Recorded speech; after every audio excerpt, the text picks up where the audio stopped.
આજના દિવસ માટે બાઇબલમાંથી વચન બીજા તિમોથીનો પત્ર અધ્યાય 4 વચન બીજું. તું સુવાર્તા પ્રગટ કર. ફક્ત પરમેશ્વરના માધ્યમો બનવા માટે જ નહીં, પરંતુ તેના પુત્ર અને પુત્રીઓ બનવા માટે આપણું તારણ થયું છે.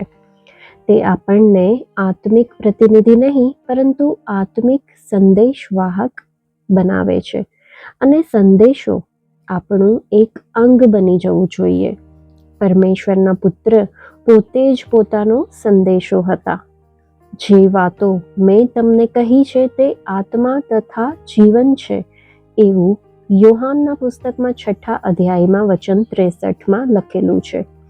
તેના શિષ્યો હોવાને કારણે આપણા જીવનોને પોતાના સંદેશાની વાસ્તવિકતાનું એક પવિત્ર ઉદાહરણ બનવું જોઈએ.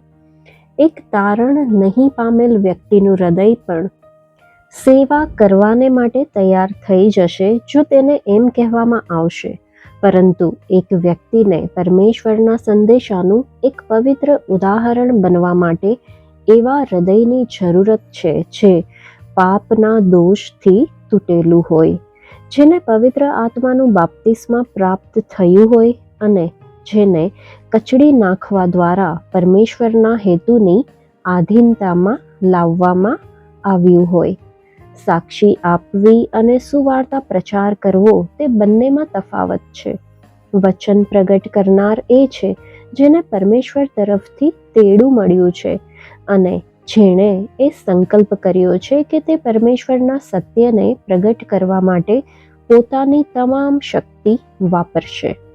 પરમેશ્વર આપણને આપણા જીવન માટેની જે મહત્વાકાંક્ષાઓ અને આપણા વિચારોની મર્યાદાની બહાર લઈ જાય છે અને આપણને તેના પોતાના હેતુઓ અનુસાર ઢાળે છે, આકાર આપે છે, બરાબર એવી રીતે જ્યારે તેમણે 50માના દિવસ પછી શિષ્યોના જીવનોમાં કાર્ય કર્યું હતું.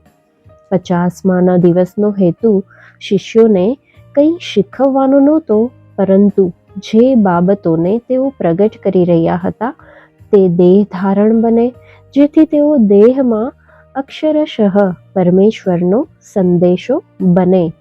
તમે મારા સાક્ષી થશો, એવું પ્રેરિતોના કૃત્યોમાં 1 અધ્યાયમાં વચન 8માં પણ આપણે જોઈ શકીએ છીએ. જ્યારે તમે બોલો છો ત્યારે પરમેશ્વરને તમારા જીવનમાં સંપૂર્ણ સ્વતંત્રતા પ્રાપ્ત કરવા દો. પરમેશ્વરનું વચન બીજાઓને સ્વતંત્ર કરે તે અગાઉ તેની સ્વતંત્રતાને તમારામાં વાસ્તવિક બનવાની જરૂર છે. તમારી સામગ્રીને કાળજીપૂર્વક એકઠી કરો અને પછી પરમેશ્વરને મંજૂરી આપો કે તે પોતાના મહિમાને અર્થે તમારા શબ્દોને આગથી સળગતું વચન બનાવી દે.